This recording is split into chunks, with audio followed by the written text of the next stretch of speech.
Bismillahirrahmanirrahim. Assalamualaikum warahmatullahi wabarakatuh. Innal hamdalillah nahmaduhu wa nasta'inuhu wa nastaghfiruh wa na'udzu billahi min shururi anfusina wa min sayyiati a'malina may yahdihillahu fala mudilla lahu wa may yudlil fala hadiya lahu. Asyhadu an la ilaha illallah wahdahu la syarika lahu wa asyhadu anna Muhammadan abduhu wa rasuluhu la nabiyya ba'dah. Allahumma salli wa sallim wa barik ala nabiyyina Muhammad wa ala alihi wa ashabihi ajma'in, amma ba'd. Rabbi shrah li sadri wa yassir li amri wahlul 'uqdatan min lisani yafqahu qawli wa saddid lisani wahdi qalbi bihaqqi nabiyyina Muhammad sallallahu alaihi wasallam. Para hadirin pada jamaah salat subuh yang dirahmati Allah, alhamdulillah pada pagi hari ini kita dapat bertemu kembali pada pertemuan kajian tafsir dari tafsir Al-Wasit karya Prof. Wahbah Zuhaili, dan marilah kita juga senantiasa sanjungkan kehadirat Nabi besar Muhammad sallallahu alaihi wasallam, salawat serta salam kepada beliau, keluarganya dan juga para umatnya, sehingga kita dapat mendapatkan syafaat nanti di hari kiamat. Masyarul muslimin hadirin wal hadirat yang dirahmati oleh Allah, kemarin kita sampai pada ayat surat Al-Fatihah ayat keberapa Bapak Ibu? Ayat keempat ya kalau tidak salah. Yaitu kemarin sudah Bismillahirrahmanirrahim, Alhamdulillahirabbil alamin, kemudian Ar-Rahmanir Rahim. Terus kemudian hari ini kita bahas tentang Maliki Yaumiddin untuk sebelum memasuki tambahan ayat yang baru, kita kaji tentang Maliki Yaumiddin. Kata Malik kemarin ada dua bacaan, yaitu umumnya kita membaca dengan bacaan yang panjang, yaitu dengan sebutan Malik. Malik artinya yang memiliki. Maliki Yaumiddin berarti yang memiliki hari pembalasan. Malik. Ada yang membaca dengan bacaan pendek, bukan Maliki tetapi Maliki Yaumiddin. Alhamdulillahirabbil alamin, Ar-Rahmanir Rahim. Maliki Yaumiddin boleh, Maliki Yaumiddin boleh. Kemudian iyyaka na'budu wa iyyaka nasta'in, ihdinas siratal mustaqim, siratal ladzina an'amta 'alaihim ghairil maghdubi 'alaihim waladdallin.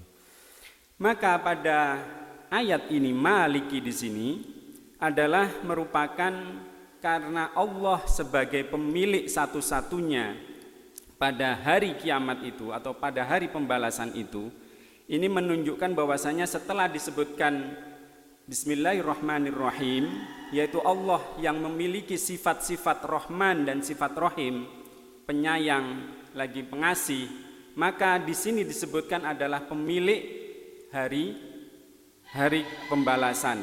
Dan di sini boleh jadi memiliki sesuatu ini adalah sifat ketuhanan yang tidak dapat dilepas dari kepemilikan dan kekuasaan. Jadi milik di sini adalah memang sifat daripada sifat Allah yang maha memiliki, entah itu memiliki dunia, entah itu memiliki semua isi alam. Bahkan disebutkan secara khusus dalam ayat ini adalah yang memiliki hari pembalasan. Dalam tafsir Thahir bin Asyur itu disebutkan bahwasanya penempatan ayat ini setelah sifat-sifat Allah Ar-Rahman dan Ar-Rahim ini tidak sekedar untuk memaparkan tentang sifat-sifatnya saja, tetapi ia merupakan akibat dari sifat-sifat yang telah dipaparkan pada ayat yang lalu. Karena sebelumnya disebutkan Allah Maha Pengasih, lagi Maha Penyayang, maka di sini disebutkan bahwasanya Allah juga mempunyai sifat yang memiliki atas segala sesuatu. Jadi pemilikan di sini karena akibat adanya sifat rahmatnya Allah, sifat kasih sayangnya Allah. Maka dengan itu Allah maha memelihara, maha menguasai, maha memiliki atas seluruh makhluk-makhluknya. Allah di sini dengan sebelum disifati Ar-Rahman Ar-Rahim serta pemeliharaan, ya, mempunyai sifat memelihara, membimbing dan seterusnya. Maka di sini kata Malik ya, bisa berarti memiliki, juga bisa jadi raja. Maka kemarin mana yang lebih utama, Malik atau Malik? Malik itu lebih cenderung memiliki, artinya orang yang memiliki sesuatu benda, maka kehendak atas kehendak pemiliknya lah benda itu diapakan, terserah pemiliknya. Tetapi tidak setiap pemilik itu belum tentu menjadi raja, itu saja kelemahannya. Tetapi kalau setiap raja pasti mempunyai sifat memiliki. Nah, kalau dilihat dari sisi ini kira-kira mana yang lebih tinggi, raja atau yang memiliki? Ya, kalau orang yang memiliki, sifat memiliki bisa siapapun itu. Orang biasa pun juga mempunyai sifat kepemilikan terhadap bendanya, terhadap hak-hak kepemilikannya. Tetapi tidak setiap pemilik adalah raja. Ya. Tetapi kalau raja itu pasti mempunyai hak memiliki dan juga dia menguasai. Menguasai tidak hanya atas bendanya saja, tetapi atas semua yang dipimpinnya, entah itu rakyatnya, entah itu masyarakatnya dan seterusnya. Maka di sini ada dua pendapat, ada yang mengatakan Malik itu yang terbaik, ada yang mengatakan ya Malik itu yang terbaik karena raja, setiap raja itu mempunyai sifat kepemilikan dan sifat penguasaan melebihi hanya orang yang memiliki biasa. Kalau orang yang memiliki biasa dia tidak bisa memaksa, tetapi kalau raja ini bisa memaksa kehendak apa yang ia putuskan. Nah, maka di sini ada yang mengatakan Malik ini adalah yang lebih utama disebutkan dalam ayat ini.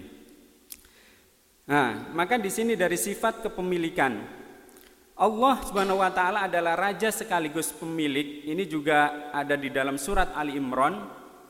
Wahai Tuhan yang pemilik kerajaan, qulillahumma malikal mulki tu'til mulka man tasya wa tanzi'ul mulka mimman tasya wa tu'izzu man tasya wa tudhillu man tasya biyadikal khair innaka ala kulli syai'in qadir. Jadi sifat kepemilikan ini juga telah disebutkan juga dalam ayat-ayat yang lain. Maka kepemilikan Allah berbeda dengan kepemilikan makhluk atau manusia. Allah mempunyai kewenangan yang sempurna atas kehendaknya, apa yang ia inginkan maka ia lakukan. Tetapi kalau manusia, tidak semua yang ia inginkan bisa ia lakukan. Apa kira-kira Bapak Ibu? Kalau manusia itu biasanya pingin sesuatu tetapi belum tentu ia bisa melakukannya. Contohnya seperti apa?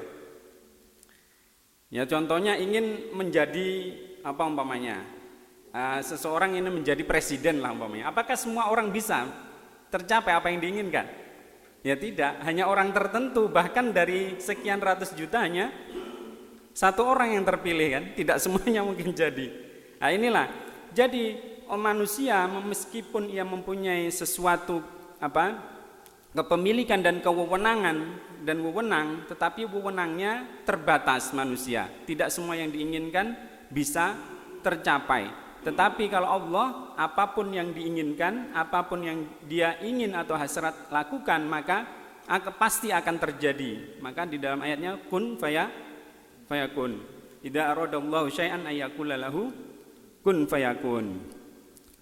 Nah, disinilah adalah terkait kepemilikan. Maliki yaumiddin. Maliki yaumiddin di sini ada kata yaum. Maliki yang memiliki. Ya. Yaum, kata yaum di sini adalah secara bahasa artinya hari. Ya, kalau hari itu hitungannya berapa? 24 jam. Ya. Dan di sini sangat luar biasa dalam Al-Qur'an ini, ternyata kata yaum dalam Al-Qur'an itu terulang sebanyak 365 hari. Subhanallah. 365 hari ini setara dengan 1 tahun. Nah inilah salah satu letak dari kemukjizatan Al-Quran. Di antaranya adalah keselerasian atau kesesuaian antara jumlah ayat-ayat tertentu atau jumlah kata-kata tertentu yang sesuai atau identik dengan sesuatu ukuran. Seperti kata yaum di sini tersebut 365 kali yang setara dengan 1 tahun. Al-Quran menggunakan kata yaum di sini dalam arti waktu atau periode. Terkadang kita tidak mengetahui kata yaum di sini apakah ukurannya harus 24 jam? Tidak, ya. Maliki yaumiddin, pada hari di sini adalah hari hisab atau hari peradilan, ya. Maka pada hari di sini tidak disebutkan berapa lamanya, kita tidak tahu. Cuman ada beberapa ayat yang mengatakan bahwa yang namanya hari pembalasan, ya, itu disebutkan Allah maha cepat perhitungannya. Allahu sari'ul hisab, ya. Allah maha cepat pada hari penghitungannya. Maka di sini tidak disebutkan durasinya. Maka di sini waktu di sini hanya menunjukkan periode saja. Yaitu Allah yang memiliki hari atau periode atau waktu hari pembalasan. Kata ad-din, kata masuk ad-din di sini ada 3 aspek, ya, ada 3 kemungkinan makna karena bisa diambil dari kata din berarti agama yang pertama. Yang kedua dari kata dain berarti hutang, ya, hutang, dain. Ana madinun bika, saya berarti berhutang kepadamu. Ana madinun bika bimi'ati rupiah umpamanya, saya berhutang padamu 100 rupiah. Maka kata dain bisa diartikan sebagai agama, ini secara bahasa dulu, ya. Yang kedua bisa diartikan sebagai hutang. Yang ketiga bisa diartikan sebagai dana yadinu atau menghukumi atau menghukum. Maka pada aspek ini ternyata ketiga aspek, baik itu beragama, orang yang berhutang, atau orang yang menentukan hukum atau yang menghukum, ini ternyata ada 2 aspek, yaitu ada aspek orang yang tertinggi kedudukannya atau yang lebih tinggi dan ada yang lebih rendah. Maka orang yang menghutangi itu pastinya posisinya lebih tinggi daripada orang yang dihutangi. Dengan demikian juga ada yang menghukum, orang yang menghukum juga gitu. Orang yang memutuskan keputusan hukum itu tentunya lebih rendah kedudukannya dibanding orang yang ditentukan hukuman atas seseorang. Nah, ini menunjukkan bahwasanya kedudukan yang lebih tinggi, ada kedudukan yang lebih tinggi, ada kedudukan yang lebih rendah. Maka hubungan antara keduanya ini adalah ada keterpautan. Maliki yaumiddin, maka ada imbal balik di situ. Ad-din dalam ayat ini diartikan sebagai pembalasan atau perhitungan atau ketaatan. Karena pada hari kiamat itu terjadi perhitungan dan pembalasannya Allah. Maka di sini lebih identik kepada hari din, yaitu agama yang cenderung kepada hari pembalasan. Terus kemudian balasan yang diberikan, nah ini tidak dijelaskan berapa lamanya balasan yang diberikan. Karena ada beberapa waktu atau informasi dalam Al-Quran, ada beberapa informasi yang menyatakan bahwa kenikmatan surgawi itu akan diterima oleh orang yang taat dan patuh terhadap perintah Allah secara kekal abadi. Ya, maka dalam surat Al-Bayyinah disebutkan innalladzina amanu wa amilus solihati ulaika hum khairul bariyah jazaohum inda rabbihim jannatu adnin tajri min tahtihal anhar khalidina fiha abada. Ada kata abada. Sesungguhnya orang-orang yang berbuat amal soleh kebaikan, mereka itu dimasukkan surga yang mengalir di bawahnya air sungai, mereka di dalamnya kekal selama-lamanya. Maka durasi orang yang mendapatkan imbalan kebaikan, ganjaran kebaikan kalau di surga berarti kekal abadi selama-lamanya. Ini yang membedakan dengan orang yang diazab di neraka. Kalau azab neraka itu kekal abadi tidak? Nah, ada yang kekal, ada yang tidak kekal. Di dalam ayat Bayyinah juga disebutkan innalladzina kafaru apa tadi ayatnya? Min ahlil kitab wal musyrikina fi nari jahannama khalidina fiha. Kata-kata khalidina fiha ini tidak disebutkan dengan kata-kata abada. Nah, ini perbedaannya. Ternyata manusia ketika nanti dihisab akan disesuaikan dengan amalan-amalan yang dilakukan di dunia, ternyata pahala atau ganjarannya kalau di neraka ternyata ada yang tidak selama-lamanya. Inilah yang bukti ayatnya tadi. Disebutkan tidak ada abadanya. Innalladzina kafaru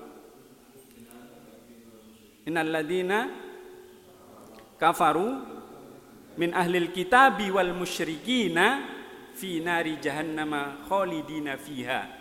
Kata-kata khalidina fiha kekal memang, tapi tidak selama-lamanya. Karena apa? Kemungkinan orang muslim yang berbuat tidak baik atau berbuat dosa mungkin dimasukkan neraka sebentar. Setelah dibersihkan dosa-dosanya baru diangkat kembali dan dimasukkan surganya Allah.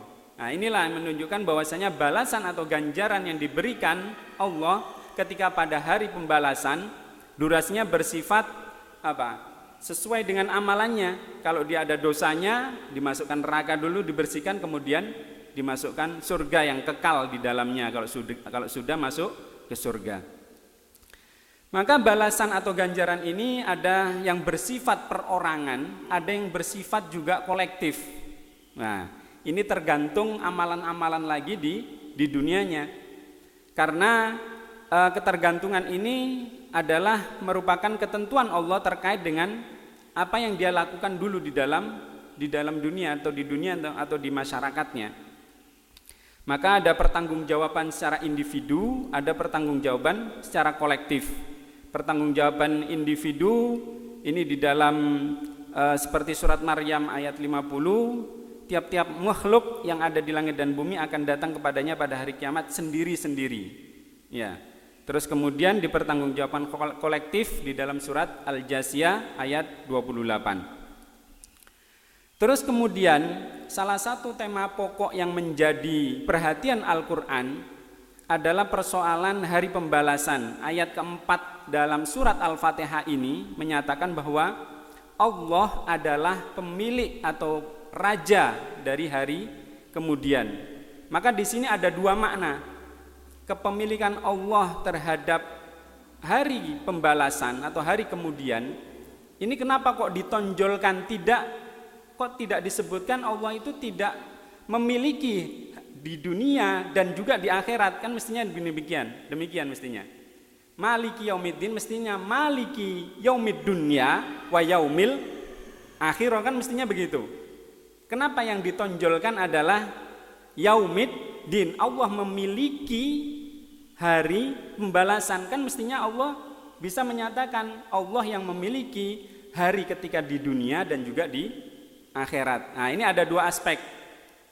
Yang pertama, karena Allah menentukan dan dia pula yang satu-satunya mengetahui kapan tiba waktunya. Nah, itu rahasia yang pertama. Karena Allah lah yang maha mengetahui kapan tiba hari kiamat itu. Maka betul-betul Allah yang memiliki hari kiamat. Karena tidak ada satupun orang yang tahu kapan datangnya hari kiamat. Ya. Yang kedua, bahwasanya Allah menguasai segala sesuatu yang terjadi dan apapun yang terdapat ketika itu. Bahkan makhluk pun itu tidak bisa membantah.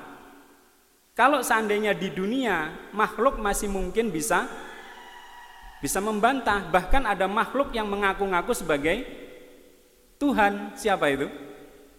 Fir'aun itu manusia satu-satunya mengaku Tuhan. Atau mungkin ada banyak lagi mungkin yang ketahuan saja ini satu Fir'aun.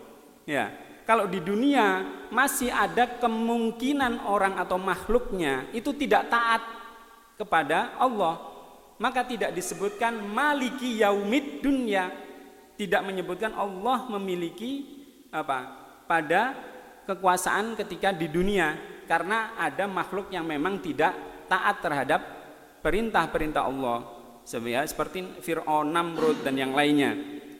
Ya. Maka oleh karena itu di dalam hari kiamat atau yaumul hisab ini mutlak kekuasaan Allah penuh. Bahkan ketika ditanya, ya, maka yang menjawab tidak hanya mulutnya, kan, di dalam surat Yasin ini disebutkan al yauma nakhtimu ala afwahihim wa tukallimuna aydihim wa tashhadu arjuluhum bima kanu yaksibun. Nah, ini menunjukkan bahwasanya pada hari itu orang tidak bisa mengelak lagi atas apa yang ditanyakan Allah. Bahkan mulutnya dibungkam, tangannya langsung yang berbicara. Maka orang tidak bisa mengucapkan sesuatu kecuali dengan izin Allah. Beda dengan ketika manusia ada di dunia ini, yang mana mungkin dia bisa membangkang, bisa orang menjadi kafir, bahkan bisa menjadi orang yang tidak bertuhan sekalipun, ya kan? Berapa banyak orang yang di sana yang tanpa Tuhan atau ateis, ya. Nah, inilah kenapa alasan disebutkan maliki yaumiddin, kok tidak maliki yaumid dunya. Nah, kemudian kalau dipertanyakan bahwasanya mengapa ayat ini tidak berbunyi yang menguasai hari akhir dan di dunia, itu jawabannya karena kekuasaan dan kerajaan Allah sedemikian menonjol atau sangat dominan, yaitu ketika Allah menghisap makhluk-makhluknya. Tidak ada satu pun yang berani membangkang, bahkan tidak bisa orang itu mengucapkan dengan mulutnya, bahkan disaksikan dengan anggota tubuhnya.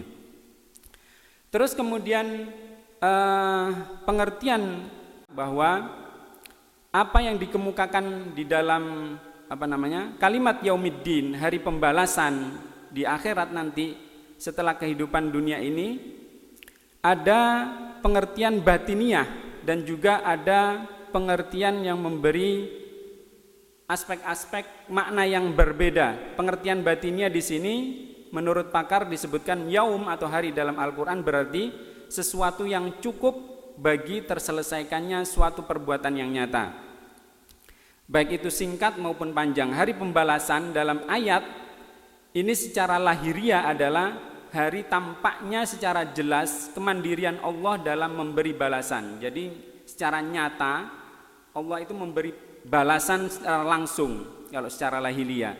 Kalau secara batiniah bahwasanya merupakan suatu terselesaikannya suatu perbuatan manusia tertentu.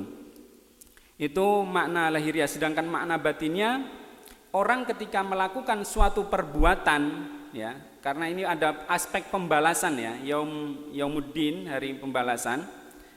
Kalau aspek batiniahnya mungkin adalah bahwa hakikat hari pembalasan itu bermula ketika orang itu melakukan dosa. Maka orang ketika melakukan dosa, Nabi mengatakan, Rasulullah bersabda, setiap orang yang melakukan dosa maka akan ternoda hatinya satu titik. Nah, itu merupakan pembalasan secara lahiriah, ya, atau secara batiniah dulu. Jadi ia akan merasa berdosa, akan merasa bersalah. Itu merupakan balasan bagi orang yang melakukan dosa sebenarnya. Nah, maka di sini titik hitam ini adalah pembalasan Tuhan, pembalasan Allah. Di samping menurut pendapat ini, semua malapetaka yang terjadi di dunia ini melalui tangan-tangan Allah ataupun melalui makhluk-makhluk Allah yang lain. Ya, maka ada pembalasan di dunia, ada pembalasan di akhirat. Maka pembalasan di dunia mungkin secara langsung, yaitu tadi terbetik atau tertitik noda-noda hitam dalam hati ataupun kalbunya ketika ia setiap berbuat dosa. Maka jika seseorang menyadari tentang adanya hari pembalasan ini dan bahwa Allah penguasa tunggal, ya, dalam arti yang sesungguhnya, maka ketika itu ia akan merasa tenang. Jadi kalau orang itu merasa atau menyadari bahwasanya Allah lah yang maha menguasai, yang maha mengatur, yang maha membalas, otomatis datang pada diri manusia itu sifat ketenangan. Karena apa? Kalau seandainya manusia berusaha di dunia ternyata tidak sesuai dengan yang dikehendakinya, ini kan paling sering terjadi.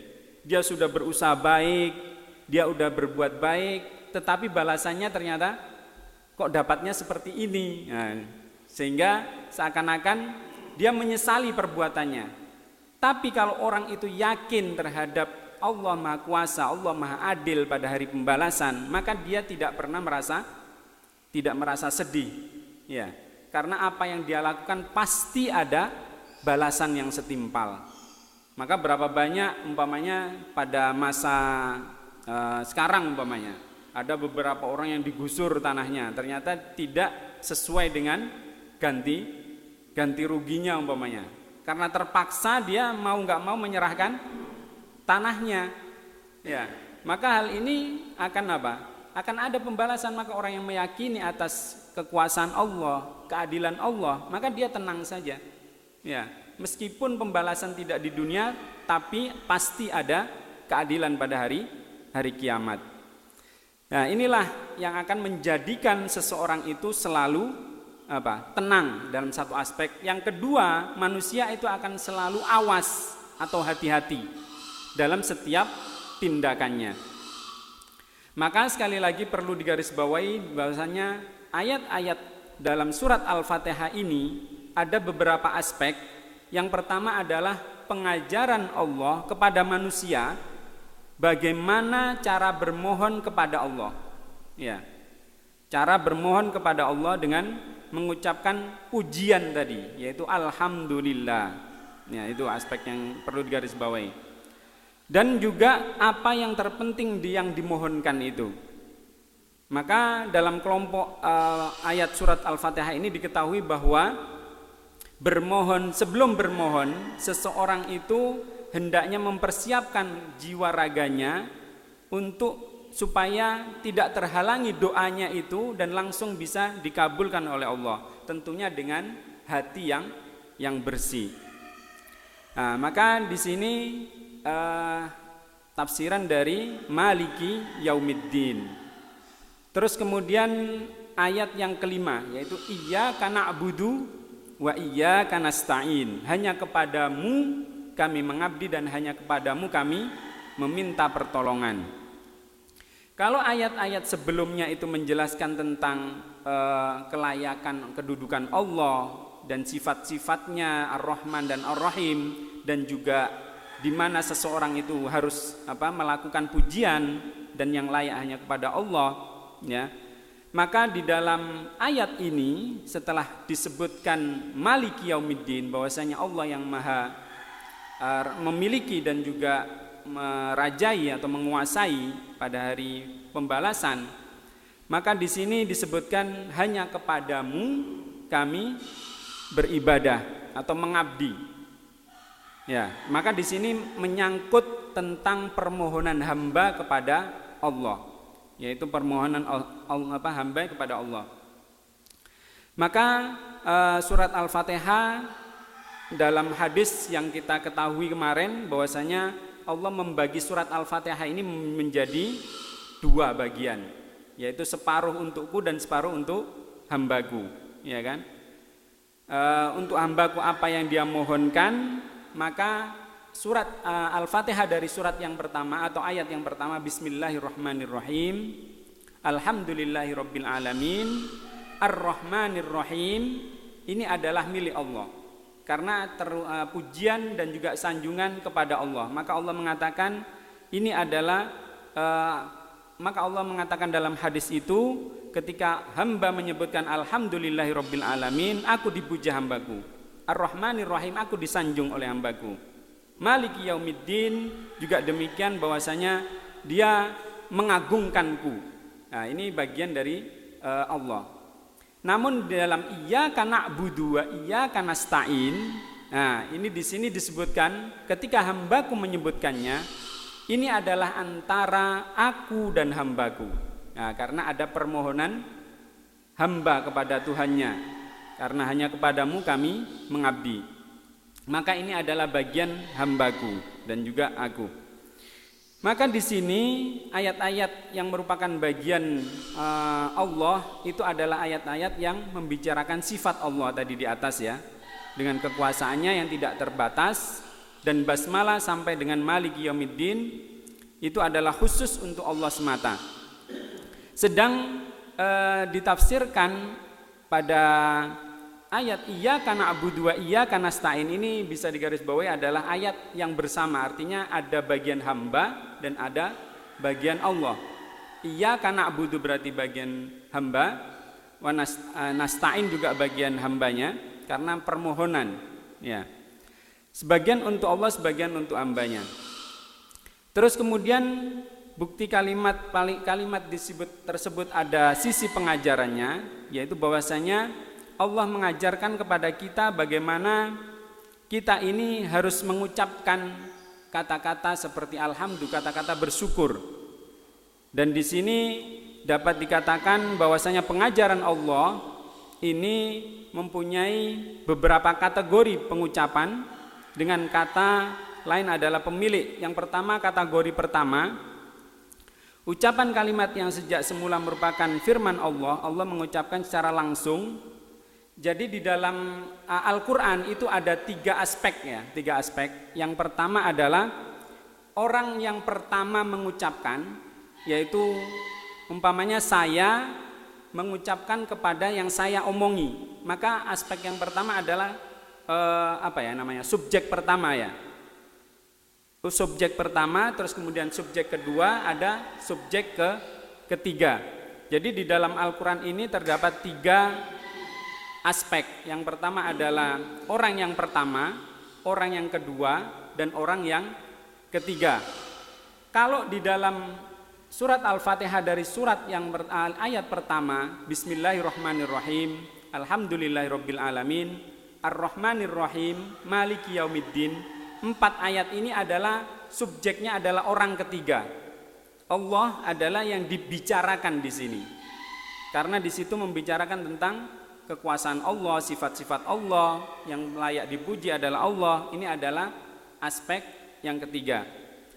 Maka di dalam Al-Quran ada 3 kategori tadi, pengucap ya, ada pengucap pertama, ada pengucap kedua, ada pengucap ketiga. Pengucap pertama ini yaitu Allah yang langsung mengatakannya. Contoh seperti adalah innani anallahu la ilaha illa ana fa'budni, yaitu sesungguhnya aku adalah Tuhanmu. Ini adalah contoh dari ucapan Allah langsung. Sebagaimana juga di dalam firman-Nya dikatakan sesungguhnya aku menciptakan khalifah di bumi ini.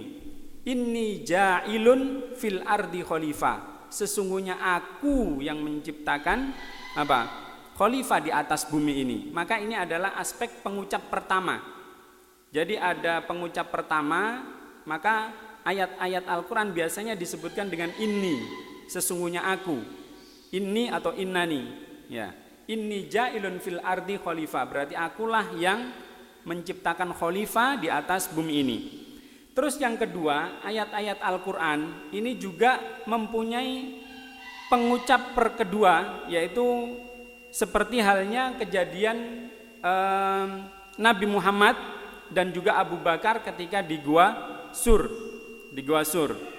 Dengan mengatakan ketika Nabi bersama Abu Bakar di Gua Sur karena dikejar-kejar orang musyrik sehingga ingin dibunuh, sehingga mereka bersembunyi di Gua Sur untuk mencari perlindungan, sehingga Abu Bakar ketakutan. Maka Nabi mengatakan la tahzan innallaha ma'ana. Nah, kata la tahzan ini adalah ucapan dari makhluknya, ucapan dari Nabi, tapi adalah merupakan firman Allah yang disampaikan kepada Abu Bakar. La tahzan innallaha ma'ana. Terus yang ketiga, ada aspek dalam ayat-ayat Al-Quran ini, ada aspek yang pengucapnya adalah pengucap ketiga, yaitu firman Allah, tapi merupakan pengajaran buat makhluk untuk mengucapkan kata yang serupa. Nah, ini terbagi menjadi 2 aspek. Yang pertama didahului dengan kata kul. Maka biasanya ada kul di awalnya. Kul huwallahu ahad. Katakan bahwasanya Allah itu Maha Esa. Ya. Atau kul a'udzu birabbil falaq atau kul a'udzu birabbin nas. Ada juga yang tidak didahului oleh kul. Ya, seperti ayat yang kita tafsirkan ini, iyyaka na'budu.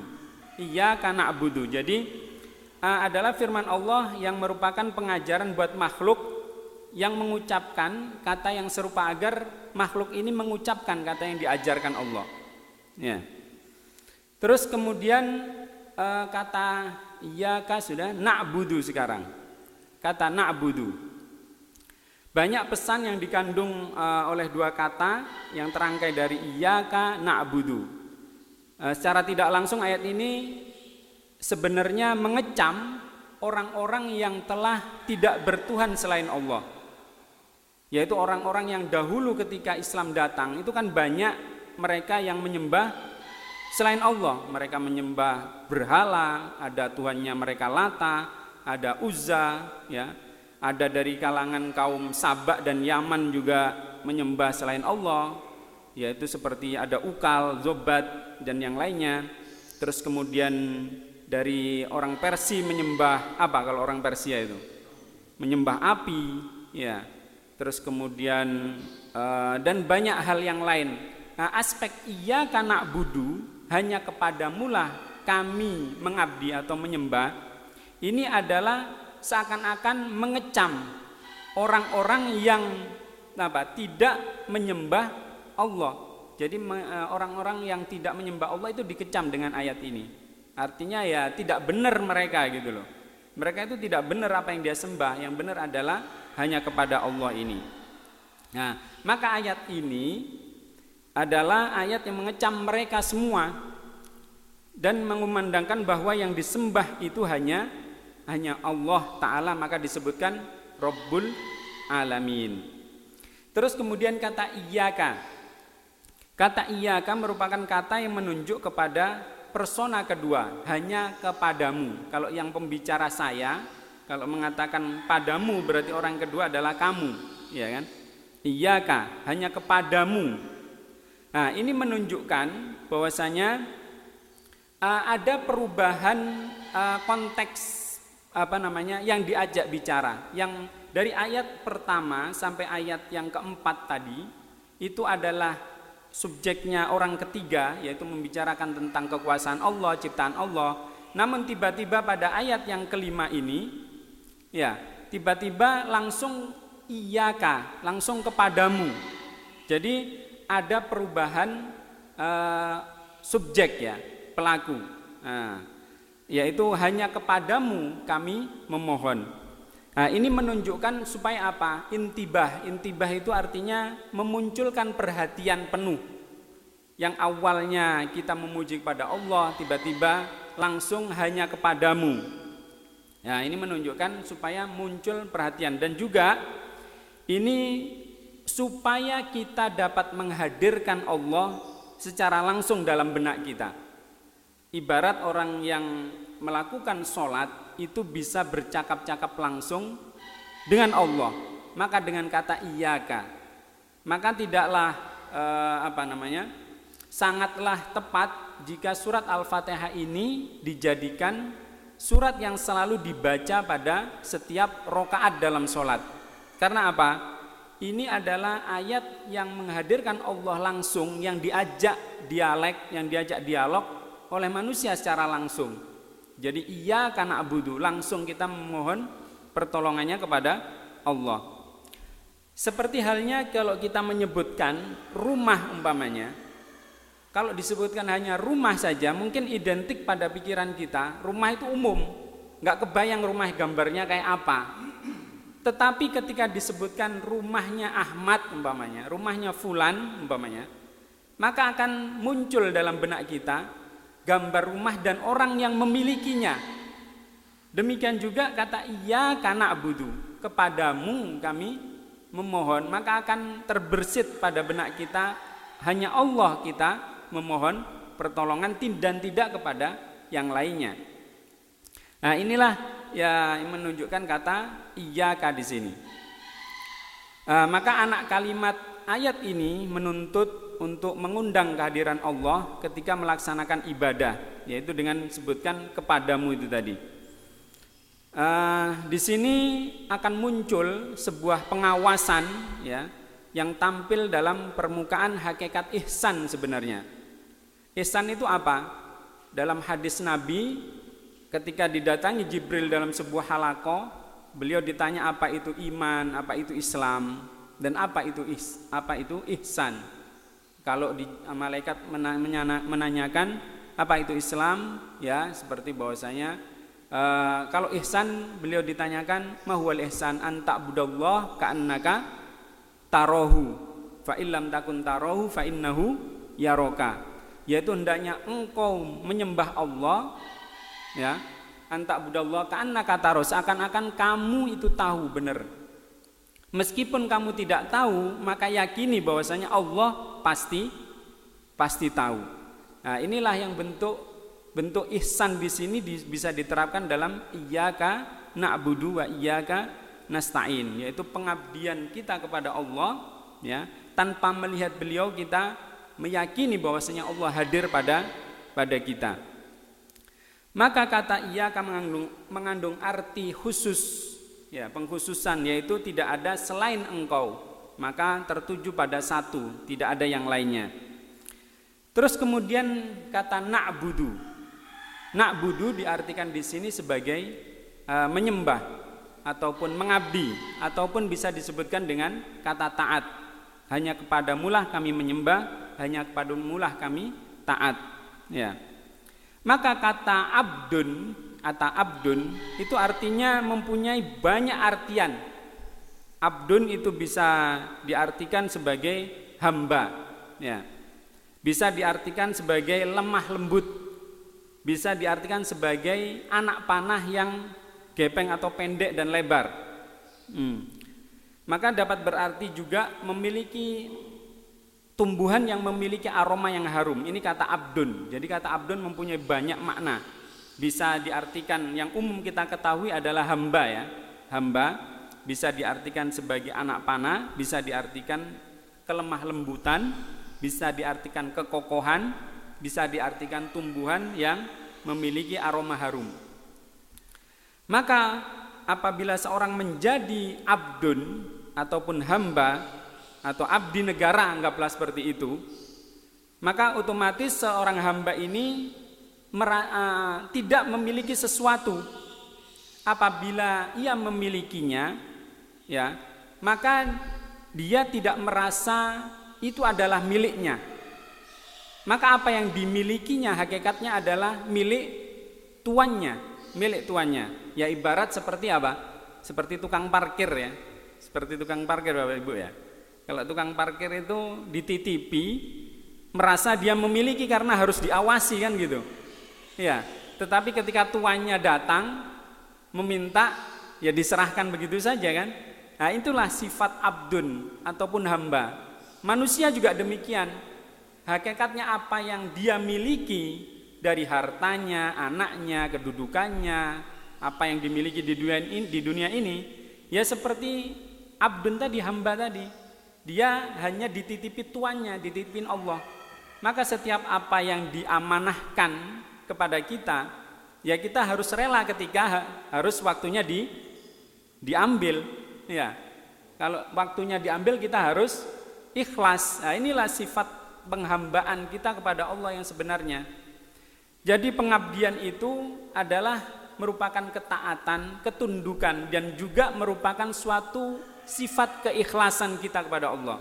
Jadi tidak hanya taat saja, tidak hanya patuh saja, tetapi harus sampai puncaknya, yaitu sifat ikhlas. Tetapi kadang manusia bagaimana Bapak Ibu kalau diamanati sesuatu? Ia merasa miliknya dia sendiri atau rela kalau diambil kira-kira? Nah, karena sifat manusia mempunyai hawa nafsu, ya. Hawa nafsu, terkadang apa yang sudah diamanai oleh Allah dianggap itu sudah miliknya. Padahal manusia adalah hamba Allah. Kita ini mengabdi sama Allah. Yang kita miliki adalah titipannya Allah. Kadang kita seakan-akan tidak rela umpamanya kalau diambil apa yang dititipkan pada kita. Ya, maka kita harus ikhlas dalam menghadapi hal ini. Dalam kedudukan ibadah kepada Allah, ini ada beberapa unsur dalam kitab Rokaizul Iman. Orang yang beribadah itu ada 3 unsur pokok. Yang pertama adalah adanya si pengabdi tidak menganggap apa tangannya itu sebagai miliknya. Nah, itu tadi, ya. Yaitu orang yang mengabdi yang menganggap apa yang ada pada genggamannya, ada pada tangannya bukan miliknya, yang pertama. Yang kedua, dalam sifat unsur ibadah ini, segala usaha hanya berkisar pada mengindahkan apa yang diperindah oleh siapa dan kepadanya ia mengabdi. Jadi sesuatu perbuatan itu harus atas izinnya, atas izin yang memilikinya atau Tuhannya. Maka kita selalu ketika kita meminta suatu permintaan, kita selalu minta ridhonya Allah, izinnya Allah. Dan yang ketiga adalah segala usaha yang hanya berkisar pada tidak memastikan sesuatu untuk dia laksanakan kecuali mengaitkan dengan izinnya Allah tadi ya. Jadi apa yang dimiliki itu adalah milik Allah. Yang kedua adalah segala usahanya berkisar pada ikhlasnya atau ridhonya Allah dan juga izinnya Allah. Maka ketika seorang menyatakan iyyaka na'budu, maka ketika itu tidak ada sesuatu apapun baik dalam diri seorang itu maupun yang berkaitan dengannya kecuali dengan izin Allah. Karena hakikatnya adalah apa yang ada pada kita adalah milik Allah. Maka puncak ibadah sebenarnya memang ihsan. Ya, bahwasanya kita melakukan sesuatu meskipun kita tidak melihat kehadiran Allah, tetapi kita meyakini bahwasanya Allah itu Maha tahu, mengetahui apa yang kita lakukan. Maka ibadah melakukan hal-hal yang dapat membuat ridho Allah itulah yang paling tinggi. Ya, maka di sini ada istilahnya ibadah dan juga ada ubudiyah. Ada ibadah, ada ubudiyah. Maka ada kelompok kaum sufi menjelaskan bahwa ada perbedaan ibadah dan ubudiyah. Kalau ibadah adalah melakukan hal-hal yang dapat membuat ridho Allah, itu ibadah. Sedangkan ubudiyah adalah meridhoi apa yang dilakukan oleh Allah. Nah, ini yang lebih berat ini.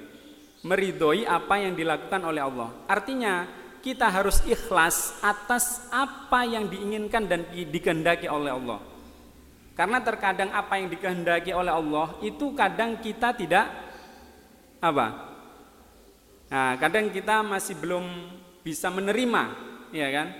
Umpamanya adanya penyakit seperti ini, umpamanya adanya musibah corona seperti ini, umpamanya. Nah, ini adalah kehendak Allah. Ketika kita meyakini atau beribadah dengan secara ubudiyah, kita harus menerimanya dengan ikhlas. Karena itu adalah kehendaknya Allah sudah. Ya, maka inilah sifat ubudiyah. Maka tingkatan ibadah itu memang ada, kalau menurut Ibnu Sina itu ada beberapa tingkatan.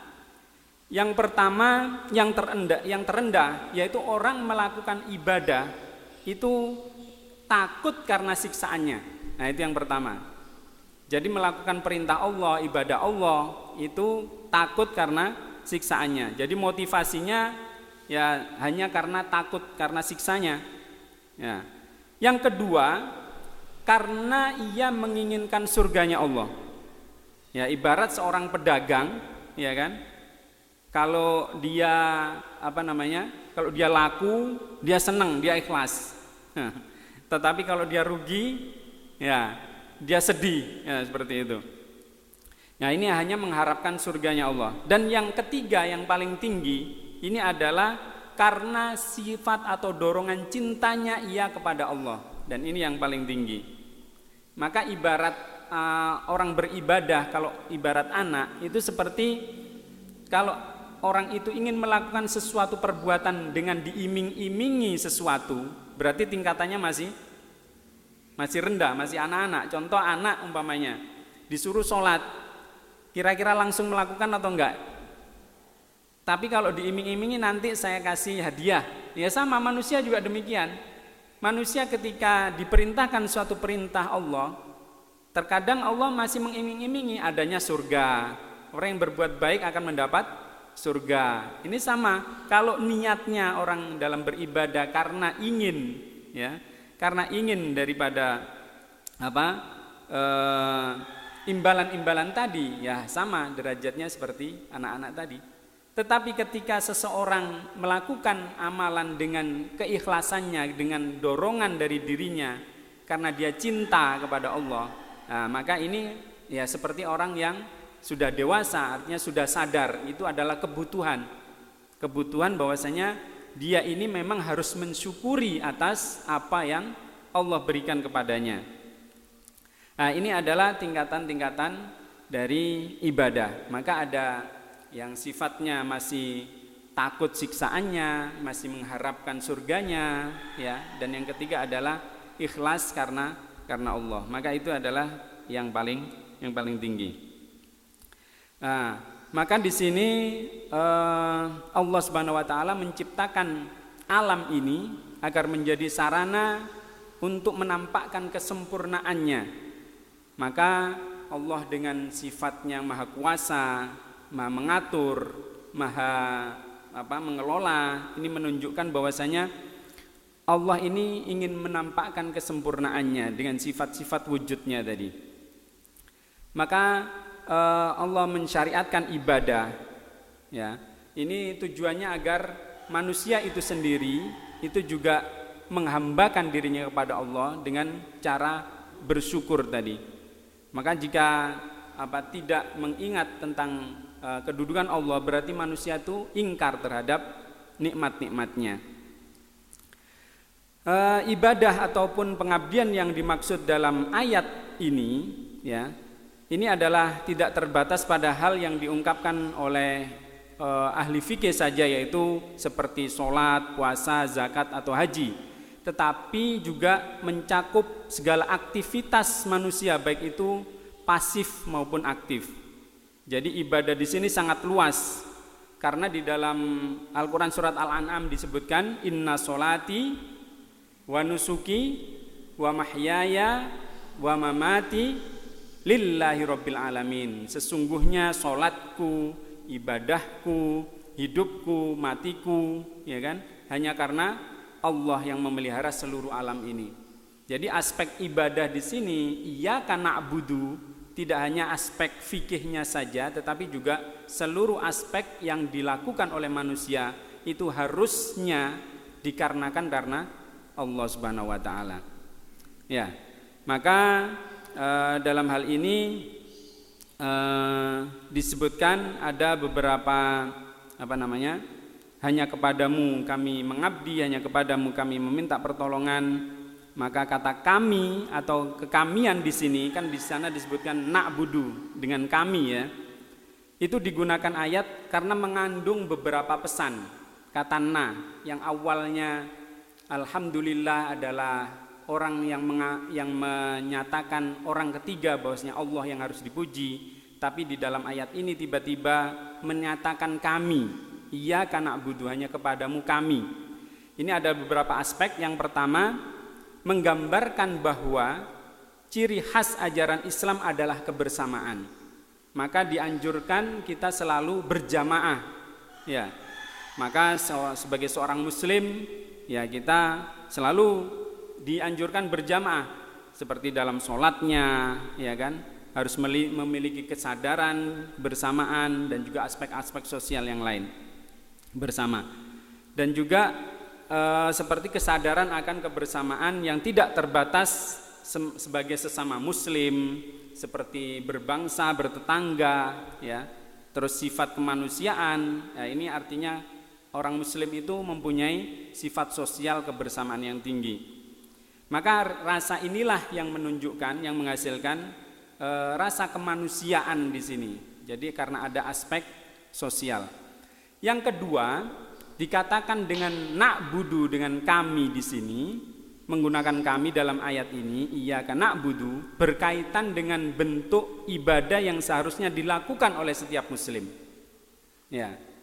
Yaitu ibadah hendaknya dilaksanakan secara bersama, berjamaah, seperti sholat hendaknya dilakukan dengan berjamaah, tidak sendiri-sendiri. Ya, karena apa? Banyak aspek negatifnya kan ternyata ketika orang itu sholat sendirian. Ya Bapak Ibu, coba kalau kita sholat sendiri, kira-kira banyak gangguannya apa paling sering? Ya suka sering lupa kadang. Surat ini rokaatnya keberapa, kadang lupa. Ini tadi sudah sampai rokaat keberapa, lupa. Maka kalau sholat berjamaah bahkan ditanggung oleh imam. Fatihah orang yang tertinggal itu sudah ditanggung oleh imamnya. Makmum masbuk itu kan juga demikian. orang yang tertinggal dalam sholat berjamaah, kalau selama imam belum ruku, belum i'tidal ya, maaf, belum i'tidal, maka itu sudah dianggap 1 rakaat. Nah, artinya dia masih masuk rakaatnya imam, meskipun dia tertinggal Fatihahnya. Padahal dalam hadis disebutkan la sholata liman lam yaqra bi Fatihatil kitab, tidak sah sholat seseorang jika tidak membaca Al-Fatihah. Tetapi makmum yang masbuk, yang tertinggal, itu sudah diwakili bacaan imamnya, sehingga sah, dia dianggap 1 rakaat sah. Ya. Nah, inilah hikmah daripada berjamaah. Kenapa aspek na'budu di sini adalah merupakan salah satu bagian daripada anjuran kita agar selalu beribadah secara berjamaah. Ya. Terus kemudian orang yang membaca iyyaka na'budu dengan menonjolkan kekamiannya, pada hakikatnya juga menanamkan ke dalam jiwanya sambil mengadu kepada Tuhannya bahwa ibadah yang sedang dilakukan masih belum mencapai kesempurnaan. Seperti sholatnya belum khusyuk, ya, pikirannya kadang melayang. Maka ibadah-ibadah yang terganggu kalau kita sholat sendirian seperti itu, kalau berjamaah itu bisa ditanggung semua. Artinya terkurang nilai-nilai negatif tadi. Ya, beribadah akan merasakan kehadiran terhadap Allah juga secara nyata. Wa iyyaka nasta'in, ya, terakhir ini. Dan hanya kepadamu kami memohon bantuan. Salah satu segi bantuan ini adalah menyempurnakan ibadah yang dilakukan tadi. Iyyaka na'budu wa iyyaka nasta'in. Maka di dalam iyyaka na'budu dapat terungkap setelah memahami hakikat ibadah yang dijelaskan di atas. Seperti dikemukakan, salah satu hakikat ibadah adalah menyadari bahwa apa yang berada di bawah genggaman tangan kita adalah miliknya Allah. Maka oleh karena itu, iyyaka na'budu, jika demikian maka menjadikan diri segala apa yang berada dalam genggaman tangan kita adalah kembali kepada Allah.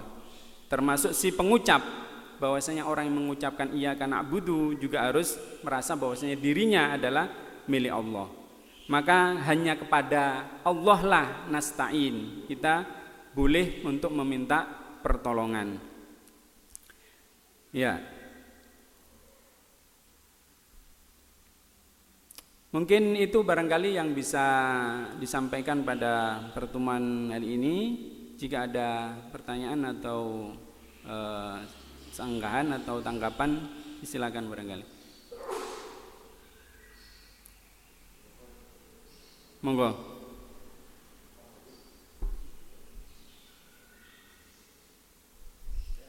Nggih. Okay.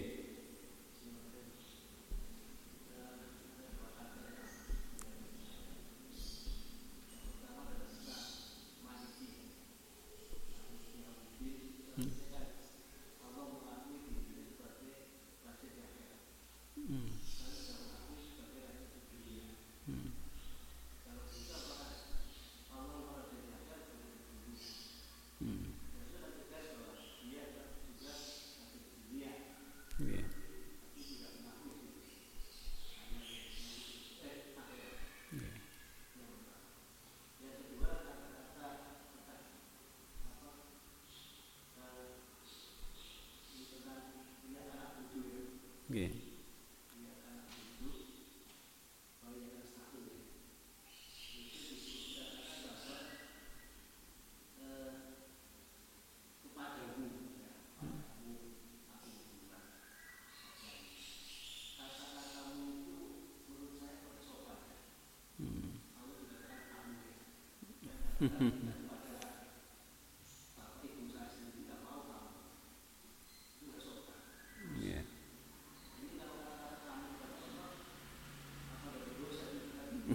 Yeah. Yeah.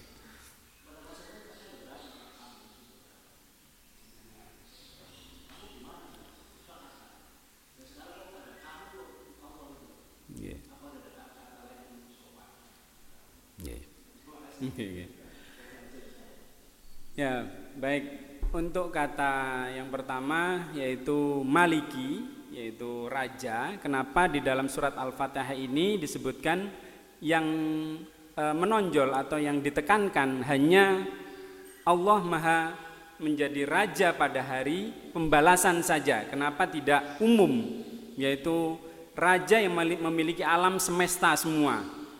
Karena hakikat kenapa tidak disebutkan tadi dengan maliki yaumid dunya wa yaumiddin? Kenapa tidak disebutkan bahwasanya Allah Maha raja yang menguasai di dunia dan di akhirat?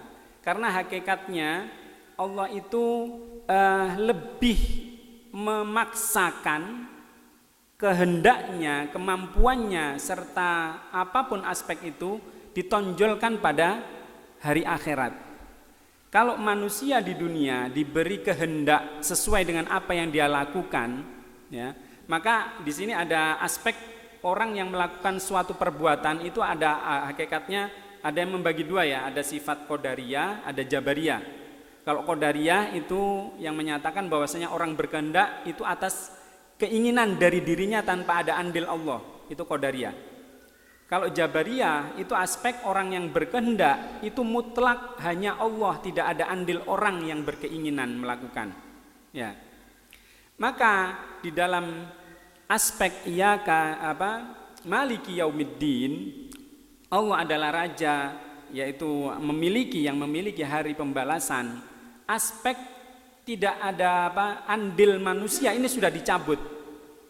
Jadi sifat qadariyahnya itu sudah tidak ada lagi. Maka aspek kekuasaan penuh semuanya di tangan Allah. Ya. Jadi aspek kehendak manusia berkeinginan apapun tidak mungkin terjadi. Kalau sudah pada hari akhir, maka di situ ditonjolkan hanya pada hari akhir kata memilikinya. Karena Allah sudah memaksa kehendaknya di situ. Manusia tidak ada keinginan apapun yang bisa dilakukan saat itu. Sampai-sampai ketika manusia ditanya tentang amal ibadahnya di dunia, kalau mulut diberi kebebasan mungkin bisa menolak, ya kan? Seperti dalam surat Yasin tadi, ya. Al-yauma nakhtimu ala afwahihim wa tukallimuna aydihim, ya. Bahwasanya pada hari itu ditutup mulut manusia, akan berbicara tangannya. Nah, ini menunjukkan bahwasanya manusia yang mungkin berkehendak ingin mengatakan sesuatu yang tidak sesuai atau bisa membohongi ya dalam kutip mungkin tidak mungkin karena Allah sudah memaksa. Maka di sini muncul kata maliki atau yang menguasai atau yang memiliki itu ditonjolkan pada hari akhir karena aspek kehendaknya mutlak, tidak ada kehendak manusia lagi di situ yang mampu dilakukan. Jadi maka orang yang ingin mengatakan sesuatu pasti harus izin Allah dulu. Ingin melakukan sesuatu harus dengan izin Allah, tidak seperti di dunia. Kalau di dunia karena ada aspek yang muncul dari keinginan manusia itu sendiri, ya. Meskipun Allah sudah menentukan garis umumnya, ketentuan takdirnya, tetapi manusia ini masih ada keinginan di dalam dirinya. Ya, maka Ahlussunnah wal Jamaah ini menyatakan perbuatan manusia itu adalah ya perbuatan dari dirinya ada keinginan dan juga adanya ketentuan Allah yang akan menjadi takdirnya nanti. Nah, keinginan manusia ini sudah tidak ada lagi, maka muncullah pernyataan maliki yaumiddin. Allah lah yang maha menentukan, yang menguasai, yang mengatur dan yang memiliki penuh. Sedangkan di dunia tidak dibiarkan, manusia dibiarkan sesuai keinginannya. Ada orang yang menjadi ateis ya dibiarkan, orang yang merasa menjadi Tuhan ya dibiarkan sampai dijadikan sebagai monumen untuk mengingat bahwasanya ini adalah manusia yang pernah merasa menjadi Tuhan, seperti Fir'aun itu kan, muminya sampai detik ini masih ada padahal udah ribuan tahun yang lalu, ya. Nah, karena di dalam ayat disebutkan yauma nunajjika bi badanika litakuna liman khalfaka ayah. Kami menyelamatkan jasadmu untuk menjadikan pelajaran bagi kaum setelahmu. Ya, ini adalah bukti bahwasanya Allah membuktikan bahwasanya kehendak manusia itu ya dibiarkan di dunia ini karena masih ada keinginannya itu. Tetapi kalau di akhirat tidak ada lagi keinginan itu, sehingga betul-betul milik Allah penuh. Terus yang kedua tadi adalah apa tadi? Kepadamu iyyaka Mestinya kalau dalam bahasa Arab, kalau sesuatu untuk meninggikan kedudukan orang, memang kum ya, kata-kata antum. Kalau anta itu seakan-akan orang yang sejajar, setara. Tetapi orang yang lebih tua biasanya mengatakan antum atau kata hormatnya seperti itu. Meskipun dia satu orang, tetapi disebutkan dengan antum karena rasa penghormatan, rasa penghormatan. Tapi dalam ayat ini disebutkan secara khusus iyyaka na'budu, hanya kepadamu, ya. Ini menunjukkan bahwasanya seakan-akan kita harus bisa berdialog langsung kepada Allah. Maka hanya kepadamu, di sini tidak iyyakum na'budu. Kalau kum nanti disebutkan seakan-akan jumlah orangnya nanti banyak. Bisa diibaratkan Tuhannya nanti bisa banyak. Iyyakum na'budu berarti kum, wah, ini bisa ditafsirkan Tuhannya banyak nanti. Maka kata Allah itu kemarin sudah saya jelaskan bahwasanya Allah itu tidak terambil dari kata ilah. Karena kata ilah, Tuhan, itu bisa dijamakkan, katanya bisa dijamakkan menjadi alihah, Tuhan-Tuhan yang banyak. Atau menjadi dua Tuhan, ilahaini. Ya. Tetapi Allah tidak bisa dijamakkan dan juga tidak dijadikan musanna, kata ganda. Maka tidak mungkin Allahani tidak ada. Allah yang jamak nggak ada, ya hanya Allah satu. Ya. Nah, inilah aspek kenapa iyyaka di sini adalah supaya apa yang kita sembah itu fokus pada satu aspek, hanya kepadamu ya Allah. Mu hanya satu. Kalau kum nanti akhirnya menjadi banyak. Nah, inilah untuk menghindari aspek itulah maka tidak disebutkan dengan kata kum tadi, karena aspek kum, antum itu aspeknya banyak. Sesungguhnya anta itu kan kamu untuk satu orang. Tapi kalau antum, kalau saya sebutkan antum ini bisa lebih dari dua, maka 3 orang antum, 10, 100 antum. Nah itu. Nah ini menghindari untuk penghindaran dari beribadah kepada lebih dari satu. Maka disebutkan iyyaka, hanya kepadamu satu-satunya, iyyaka. Ya. Wallahu a'lam bishawab.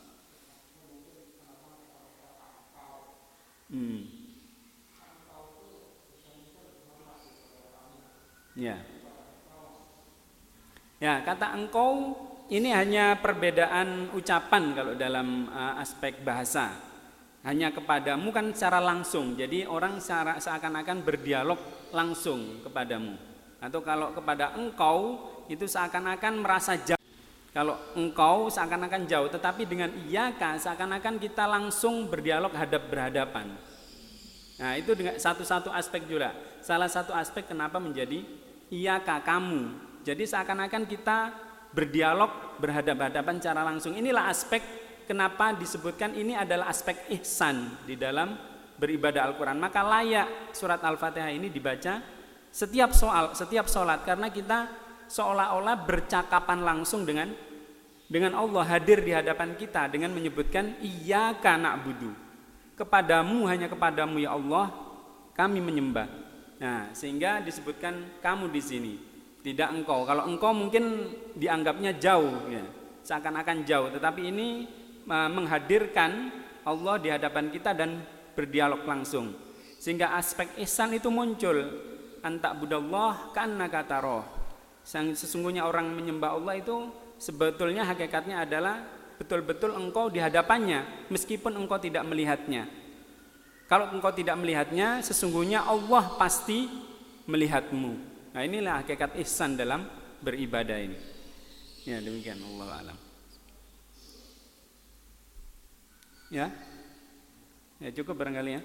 Mungkin itu yang bisa saya sampaikan pada hari ini. Semoga ini semuanya bermanfaat. Mari kita tutup pertemuan pada hari ini dengan khitamul majlis. Subhanakallahumma wa bihamdika asyhadu an la ilaha illa anta astaghfiruka wa atubu ilaik. Aku qouli hadza wa astaghfirullah li wa lakum. Wassalamu alaikum warahmatullahi wabarakatuh.